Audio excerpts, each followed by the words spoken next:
Hello, I'm Brigantia, Blackbird of Blackbird's Brew. Happy Monday. Let's examine Holle and witchcraft. Holle is also, of course, also sometimes referred to as Hulda. But let's see how she relates to the more witchy side of things. We'll begin in the domestic sphere. Of course, she's very well known for her concern with spinning and weaving.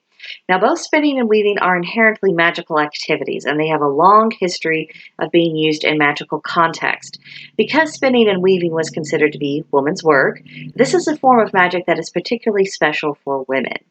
Spinning and weaving is a metaphor for creation that creates new scenarios, creating specific outcomes, creating the parameters for the world in which we are going to operate. This is part of the expression of calling ourselves co-creators of the universe. This is part of what that is representing. And of course, this principle can also be applied to other crafts such as knitting, crochet, even embroidery to a certain extent. Second, with regards to general domestic chores, one of the stories states that when Holle shakes out her feather bed, it causes it to snow. This is a lesson in how symbolism can be used in magic. We use smaller, ordinary things to represent bigger and more widespread things. The most obvious example is puppet magic. What we do to the proxy has a magical effect on the larger issue, at least when we do it properly. Holle was also said to ride on brooms, which is a further connection with witches and witchcraft. The besom is one of the customary tools you will have, not necessarily on the altar, but around. And in addition to representing journeys of the spirit, which we would now call astral projection, it also has the purpose of both magical and mundane forms of cleansing. For a witch, sweeping the floor is not just the removal of dust. It is also a way of directing energy and specifically getting energy you don't want around you out of the house. Thirdly, concern with a well-run household is a running theme amongst many goddesses and pantheons all over the world, and Holle is absolutely included in this. Even our modern image of witchcraft, it has this more glamorous aspect and this more domestic aspect. And of having the home in order, it attracts prosperity and abundance, which is always to be desired, and that is what a lot of our kind of day in, day out types of craft are really revolving around. Now next, domestic animals. Among her other powers, Holle was known to make domestic animals, and also women and the soil itself, fertile. Now raising livestock for a variety of purposes helped ensure people's survival, and that's still an absolute necessity to this very day. Sorry, vegans, I know that probably pissed you off, but, well, reality doesn't cease to exist just because it hurts someone's feelings. But moving on. This aspect of her interacting with the issues of fertility, it underscores the great importance that fertility magic and ensuring life will go on, it really plays. Without this continuous process of creation, the extinction of the field, of the animals, of ourselves, it just becomes inevitable. So it's not something to treat lightly. Holle's role in making people, animals, and the land fertile has a further lesson about creating the conditions favorable for conception. Whether we're talking about a human baby or an animal's young or a growing crop, these things don't come about in a vacuum. The conditions have to be right for the seed to take root, and sometimes that requires a helping hand from magic. So when we are working in this context, let's be aware of the momentousness of what we are doing.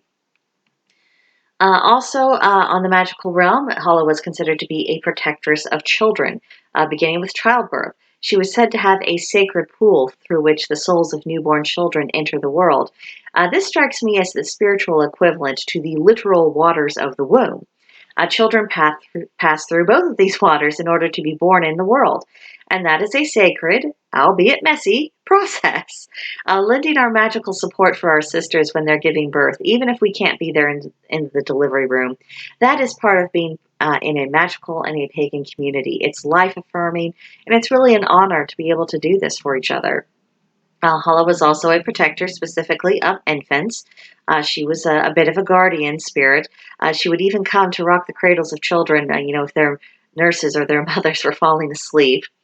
She was able to look after them, while mom or nurse was, dealing with her own exhaustion. In the days before modern medicine, we've got to remember the infant mortality rate was really appalling. So the importance of Holle lending some protection even if it wasn't, a complete blanket guaranteed protection, that can't be overstated. It meant something. And I think this also suggests a duty amongst modern witches and as well as pagan priests and priestesses to make sure that they are available for giving magical and spiritual blessings for children within the community. And of course, to do that, we need to start making more of an effort to form communities. Holle was also a bit of a teacher. She valued hard workers and she rewarded them. In Grimm's fairy tales, Frau Holle lives at the bottom of a well, and one day the younger daughter of a family, this daughter who was both unloved and overworked, a little bit of a Cinderella aspect there, but she accidentally dropped a spinning spindle down the well and she leaped in after it to go get it. The girl then found herself in another world, and she met Frau Holle, and she was kept as a maid for a period of time. Holle was very impressed by the girl's good character and her work ethic, so she sent her back to her family with a quantity of gold, and some of the stories say that it was a whole apron full of gold, or that she was covered in gold. But Holle also punished laziness.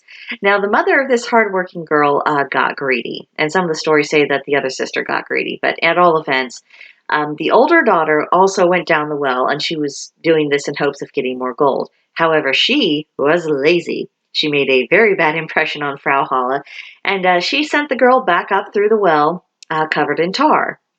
Other versions said that whenever the girl would speak, toads would fall from her lips. So, I mean, just imagine that. That's the visual.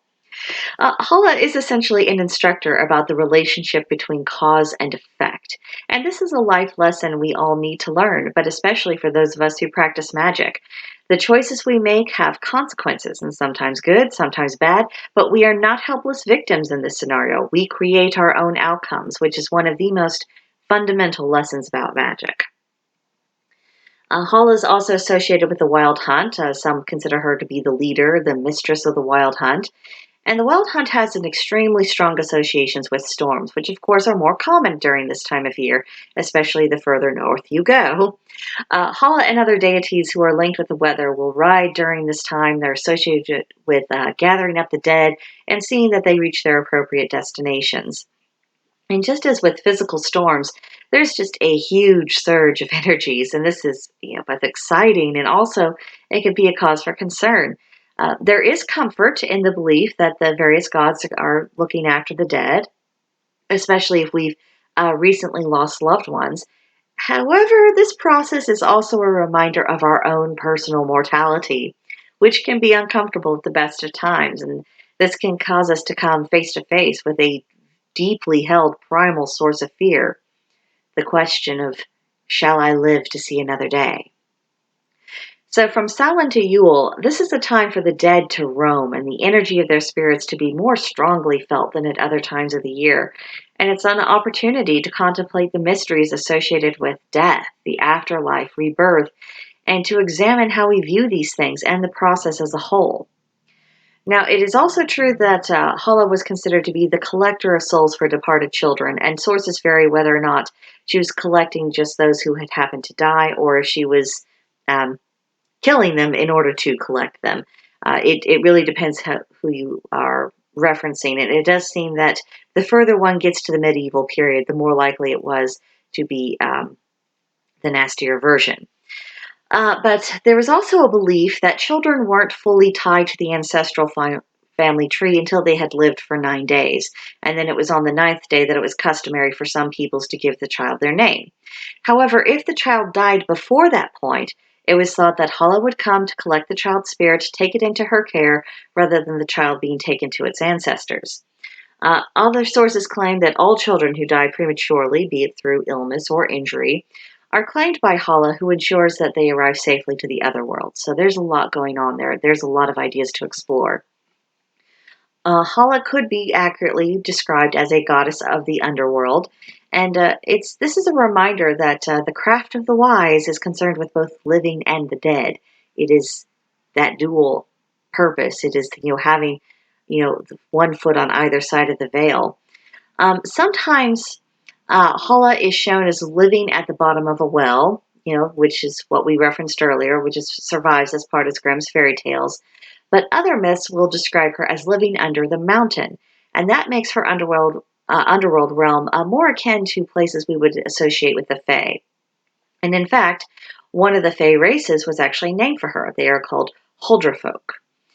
They were woodwives with maidens' cows' tails that they did their best to hide from human men who might possibly court them. But other sources state that it's a variety of elves and fairies who are dwelling with Holle and that they're under her protection. And during the medieval period, it's believed that fairies were actually born from the souls of unbaptized infants. And this, of course, reinforces Holle's connection with the Fae and with deceased children, albeit in the more Christianized rather than a pagan context.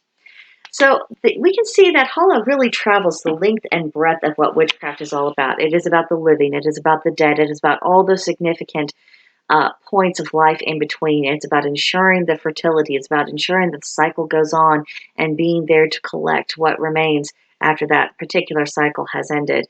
It's not just take it at face value, simple stuff. And I definitely think she's worth even further investigation. But I think that's it for today. If you'd like to carry on with the discussion, please come visit me at Blackbird's Brew. There's a link to join in the description box below. And of course, if you haven't already, please subscribe to this channel, like the video, leave a comment, and I'll see you in the next one.